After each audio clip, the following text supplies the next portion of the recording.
நமஸ்காரம். ஓம் மகாஷி சத்குரு அகத்திய குருவே நமக. இன்னைக்கு அகத்தியர் வழிபாடும் என்ற நூல்ல இருந்து சிலந்தி வலை அப்படின்ற தலைப்பு கீழே பார்க்க போறோம். எதுக்கு இப்படி சொல்றாங்க அப்படின்னா, தலைப்பை பார்த்தா என்னடா இது சிலந்தி வலை அப்படின்லாம் சொல்லியிருப்பாங்க. இது மட்டும் இல்ல, ஆமைன்னு நம்ம கேள்விப்பட்டிருப்போம். அந்த ஆமையை ஐயா பொறுமைக்கு சிகரமா சொல்லியிருந்தாங்க. நம்மலாம் என்ன ஆமை மாதிரி நடந்துட்டு இருக்க அப்படின்னு சொல்லுவோம்ல, கேள்விப்பட்டிருப்போம்ல. அதையும் சொல்லியே சொல்லுவாங்க, நீங்கெல்லாம் ஆமையை ஸ்லோவா வேலை பார்க்குறவங்களுக்கு சொல்வீங்க, ஆனா அப்படி கிடையாது. அதுக்கு நல்ல உதாரணம் எனக்கு அது ரொம்ப ஒரு தெய்வ வாக்கா இருந்தது. ஒவ்வொரு அனிமல்ஸ்ட இருந்து ஒன்று கத்துக்கணும்ல, என்ன சொல்றீங்க? அது மாதிரி இன்னைக்கு சிலந்தி வலை அப்படின்ற தலைப்புக்குள்ள என்னன்னு பார்க்கலாம். வேலனை கேட்டு என்னை கேட்க வேந்தனே பதில் சொல்கிறேன் கேள். இது என்னன்னா, ஒரு பொண்ணுக்கு மகாமுனிவர் அகத்தியர் சொல்லியிருக்காங்க, அறிவுரை சொல்லியிருக்காங்க. சிக்கல்கள் பல இருக்க சின்னதெல்லாம் பெரிதாக, நினைப்பு எல்லாம் தவறாக, சிலந்தி பூச்சியின் வலை விரித்து சிக்கலை பெரிதுபடுத்தி காலிட்ட இடமெல்லாம் கெட்டியாக பிடித்து கொள்ளாதோ. சிக்கலில் சிக்கிக்கொண்டு சிந்தனையில் சவறு செய்து சிவனருளை சிதறவிட்டு ஓவென்று அழுகிறாயே ஏன்? ஏதோ உங்களுக்கு கஷ்டம் இருக்குன்னு வச்சுக்கோங்களாங்க, அதையே நீங்க நினைச்சிட்டு இருக்கீங்கன்னா அது உங்களை திரும்ப திரும்ப ட்ரைன் பண்ணும், உங்களை பிடிச்சி இழுக்கும். நீங்க எவ்வளவுதான் இப்போ அவங்கள மெருகேத்தி நம்ம ஆன்மீகத்துல இப்படி முன்னேறணும் அப்படின்னு ஒரு ஸ்டெப் பை ஸ்டெப்பா நீங்க கத்துருப்பீங்க, அது எல்லாத்தையும் அதை ட்ரைன் பண்ணும், அது எல்லாத்தையும் அது கீழே இழுக்கும். அதை தான் இங்க சொல்லியிருக்காங்க. சிவன் அருளை சிதற விட்டு ஓவென்று அழுகிறாயே ஏன்?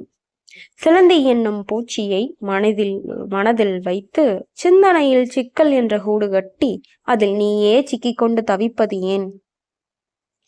நம்மளே ஒன்று யோசிச்சு ரொம்ப நம்ம மனசை இறுக்கமும் வச்சுக்கிட்டே இருக்கோங்க. அதுதான் நம்மளோட கஷ்டங்களுக்கு காரணம். கஷ்டம் இருக்கதாங்க செய்யும். வாழ்க்கை இன்பம் துன்பம் எல்லாம் இருக்கும் ரெண்டுமே இருந்தது தான் வாழ்க்கை.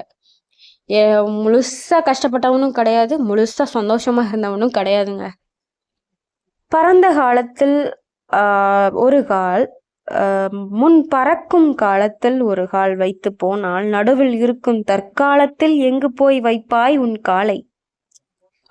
ஐயன் யூஸ் பண்ணியிருக்கிற சொற்கள் பார்த்தீங்களா?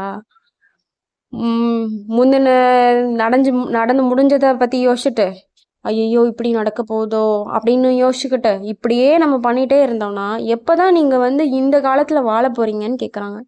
இந்த காலத்துலனா தற்காலத்துல ப்ரெசன்ட்ல எப்ப நீங்க வாழ போறீங்க? எதையாவது ஒன்று யோசிச்சுட்டு கஷ்டப்பட்டுட்டு மனசை போட்டு ரொம்ப வேதனையில இது பண்ணிட்டு அப்போ நீங்க இவ்வளோ நாள் மெருகேற்றின எல்லா நல்ல விஷயங்கள்னா நான் என்ன சொல்றேனாங்க, இப்போ ஸ்பிரிச்சுவலாக நம்ம கொஞ்சம் கேட்டு தெரிஞ்சு வச்சிருப்போம். ஆமா, இன்பம் ஒரு மாயனா துன்பம் ஒரு மாய அப்படின்னு கேட்டிருப்போம். சரி, அப்போ நான் பழிக்கக்கூடாதுன்னு கற்றுருப்போம், கோபம் வரக்கூடாதுன்னு கற்றுருப்போம், ரொம்ப பேராசைப்படக்கூடாதுன்னு கற்றுருப்போம்.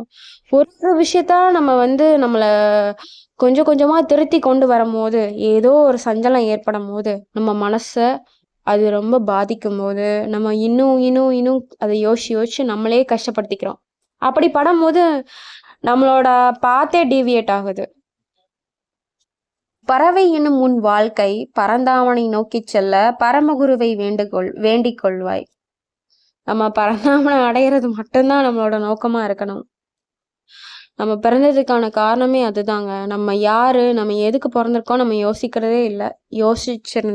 யோசிச்சவங்க நம்மளோட கோல் நம்ம அதை உணரணும் அப்படின்னு நினைக்கிற ஒரு உந்துதல் இருக்கும் கண்டிப்பா.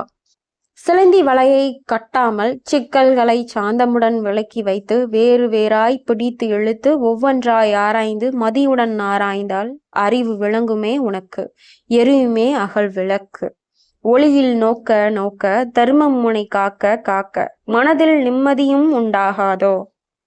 ஓர்கணம் இங்கு ஓர்கணம் அங்கு ஒற்றுமையற்ற பண்பு இது சரியோ.